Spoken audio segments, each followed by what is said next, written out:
우리는 아이의 반항을 어떻게 다뤄야 할까?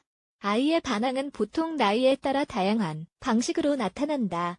아이가 자라면서 많은 변화가 생기고 특히 아이의 정체성에 의해 이런 변화가 나타나면서 반항도 시작된다.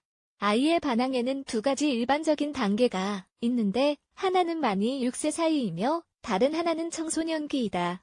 이 단계에서 아이 혹은 청소년은 자신의 의지에 따라 행동을 하고 이를 주장하고 싶어 한다.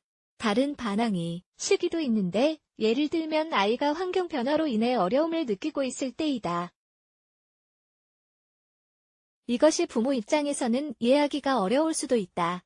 아이의 이런 고통이 반항으로 해석될 수도 있다. 이런 반항은 정상적으로 여겨지므로 너무 걱정할 필요는 없다. 반항의 단계는 어떤 의미에 있어서는 필요하기도 하다. 이 단계에서 아이가 성격, 정체성, 개성을 형성하기 때문이다.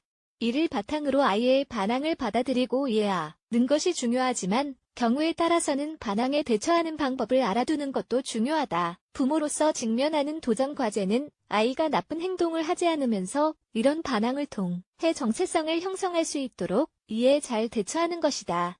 아이의 반항을 통제하기 위한 전략 반항 단계에서는 사랑을 담은 훈육으로 아이를 가르쳐야 한다는 말을 들어보았을 것이다. 아이가 아주 어리더라도 자신이 한 행동과 자신이 해야 할 행동을 이해할 수 있다. 모든 인내심을 끌어모아 차분함과 자제력을 갖고 아이의 응석에 반응해야 한다. 또한 다음과 같은 전략들을 활용함으로써 자신의 행동을 조절하는 것도 중요하다. 더 읽어보기. 아이는 부모의 거울일까? 1. 명확한 규칙과 결과를 정한다. 아가 집안의 규칙 및 이를 따르지 않았을 경우에 오는 결과에 대해 알고 있다면 정감을 느끼기가 더 쉽다. 그렇다고 아이가 이를 꼭 잘 지킨다는 것을 의미하지는 않으므로 규칙을 정한 것처럼 그에 따른 결과를 실행에 옮기는 것도 중요하다. 2. 잘못된 행동을 보고 웃지 않는다. 아이의 반항은 부모가 아이의 나쁜 행동을 보고 웃을 때 더 심해진다. 그 당시에는 그 행동이 웃기더라도 이것은 아이에게 이중적인 의미를 전달하게 되며 그 결과 점진적으로 아이의 존중을 잃게 될 것이다. 3. 긍정적인 행동을 강화한다. 부모들이 가장 흔하게 저지르는 실수 중 하나는 긍정적인 행동이 아니라 부정적인 행동에 집중하는 것이다. 부모인 우리는 부정적인 행동에 대해서 계속 지적을 하며 간접적으로 이런 행동을 강화하면서 아이가 잘한 행동은 인정하지 않게 될 수 있다. 아이가 잘한 행동을 칭찬하라. 이렇게 하는 것은 잘못한 행동에 대해서 적절한 방식으로 야단을 치는 것만큼이나 중요하다. 더 읽어보기. 아이들에게 성지능을 가르치는 3가지 방법. 4. 무조건적인 사랑을 보여준다. 아이가 계속 반복해서 실패하더라도 아이들이 항상 당신에게 기댈 수 있음을 확실하게 알려주어야 한다. 당신이 짜증을 내는 것은 아이가 한 행동 때문이라는 것을 설명하라. 아이의 입장에서 생각하고 그들을 이해하며 그들이 하는 말에 귀를 기울여라. 소리를 지르는 것을 피하고 침착함을 유지하기 위해 노력하라. 아이가 이미 청소년이라면 기분에 대해서 묻지 말고 자신만의 공간을 가질 수 있도록 해주어라. 5. 아이의 반항을 깨우는 행동을 하지 않는지 확인한다. 많은 경우 아이의 반항은 부모가 어떻게 대처해야 하는지 모르는 집안 문제로 인해 생길 수 있다. 아빠와 엄마의 별거나 정서적 거리 발생, 이 가장 흔한 원인 중 하나이다.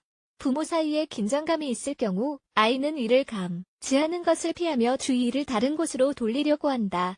또한 자녀에 대한 부모의 편에도 반항적인 태도를 유발하기도 한다. 6.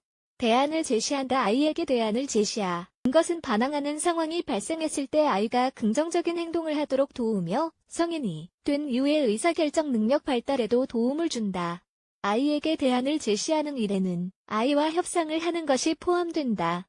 예를 들어 아이가 미리 숙제를 했을 경우 일정 1시간까지 TV를 보게 해줄 수 있다. 7.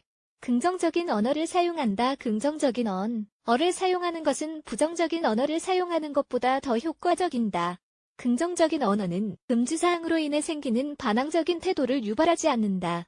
아이가 하지 말아야 하는 것에 대한 말에 집중하지 말고 그 반대로 해야 한다.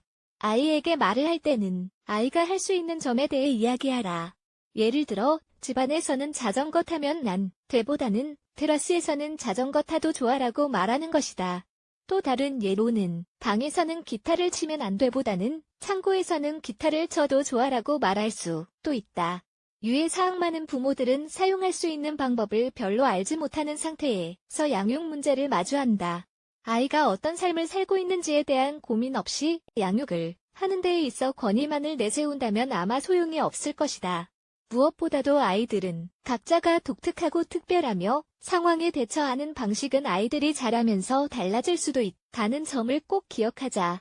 존중할 줄 아는 아이로 키우는 법. 아이들은 눈앞에 보이는 것으로부터 단서를 찾기 때문에 존중할 줄 아는 아이를 키우려면 부모는 일관성 있는 행동으로 존중의 가치에 감사하도록 가르쳐야 한다. 아이를 하나의 인격체로 대하지 않고 무시하면 훗날 그 아이는 부모와 똑같이 남을 무시할 것이다.